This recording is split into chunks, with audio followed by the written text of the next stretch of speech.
10 minutes for a very important topic. So indeed that if you're advocating for the reproductive health bill and other scientific medical things, you have to do a lot of combating unscientific thinking from the oppositors of the bill. And some of it is just plain lying, like condoms do not protect against HIV/AIDS. And this is a real lie. And it's talking about life. It's a lie that kills people if people don't use HIV/AIDS and condoms. Amazing thing as well is that the only thing that condoms don't protect against is see the kid in the candy shop. Warts, certain kind of warts, for which we have a vaccine that the Catholic Church also is like. Okay, so maybe they're opposing it because then they can't say this lie about condoms. Okay, but some of the stuff is a little bit more sophisticated than outright lies. For example, when they consistently cite from the package of the contraceptives what the side effects are as a way of opposing the contraceptives. And in one of the Congress hearings, I think I got invited to make cheese visit. In one of the congressional hearings, or the Senate hearings I was at, I had to hold up this whole book that lists all the pharmaceutical products. And I say, all of them have side effects. If we're not going to use things because of side effects, you might as well throw out the aspirin, throw out the penicillin, throw out. So it's also that kind of crazy scientific non-thinking that's going on. They also tend to say that it's been proven by embryological science that life begins at conception. Challenging this, they come up with several studies. Some of them in really old books that have like 1950-something or 1960-something. And it's funny because those books have been superseded by later editions that drop that nonsense. Or they come up with the real fringe scientists project. And it's very difficult to explain both to policymakers and to, how am I doing? Anyway, I forgot to time myself. It's very difficult to explain both to policymakers and to the lay people, ordinary people whom you have to convince to support this bill, how to think scientifically. No? Kasi you have to tell them about the scientific process. That there are always going to be that errant, extant study that will prove some other point or contradict. But you have to look at the whole body of science. Or, when you're looking at scientific literature, I think you prefer the word of the World Health Organization rather than the Christian Psychiatrists of New York.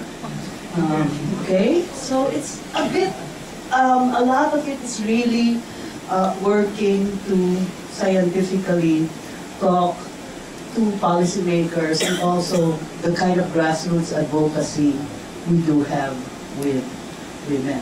The interesting thing is the reproductive health bill, and this is one of the many things in the candy shop that I want to talk about sitting there, and also because I like to eat in the candy shop. We talked about how people in the grassroots can be made to be free thinkers, but I think I would agree with the previous speaker that perhaps we should look more deeply and investigate more. Because remember when the bishops said they were going to give communion to people who were for the bill, or especially for the proponents of the bill? So the poor women in the communities we work with, and there are 5 large communities here in Metro Manila. It's not a small group of women and families. So some of them said, hindi naman kami nagsisimba kasi wala na kaming oras. Okay? So bakit? Problema ba namin yun? Hindi na kami nakakapunta sa simbahan.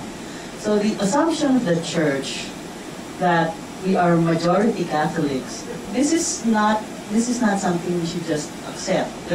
there is always that nominal, I'm a Catholic.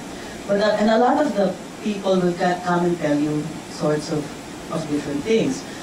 I also recall the reactions of my gay friends who are typical parlorista. Now, let's not get into gay studies and talk about the role of the typical parlorista in gay advocacy. That's for another meeting, right? I have some typical parlorista gay friends because I do work very much with grassroots communities. At ang reaksyon nila sige, kung ayaw nila akong mamunyon, hindi ko sila papapasukin sa parlor ko. So you do get a lot of these very interesting ideas that are coming out, and I think the church is losing a lot of soft power. The other issue, though, is when you're working with policymakers, because they may not be particularly religious, although many are, like Representative Goles, whose statistics, he was citing statistics in his interpolation of the bill recently, and the government agencies whose statistics he was citing up and said, those are not our statistics. So forced to good, he brings out this book by Social Watch, another progressive NGO, who up and says he misinterpreted them. Those interpretations are his. And I'm like, I also teach in UP, and I'm like wondering if an ordinary UP instructor actually had someone say of his scholarship that he had misquoted or miscited statistics, that instructor would be out on his ear in the university, right? But instead we have elected idiots like to represent the interests of the Filipino people. Another story, since you seem to be very amused, was when we had to go into discussion as exactly what abortifacients are. In the health committee, it was before, you have to go through the health committee before the bill passes out of committee to the plenary. We've been fighting for this bill for 7 years. We'll go on. Anyway, so we're sitting there as resource persons.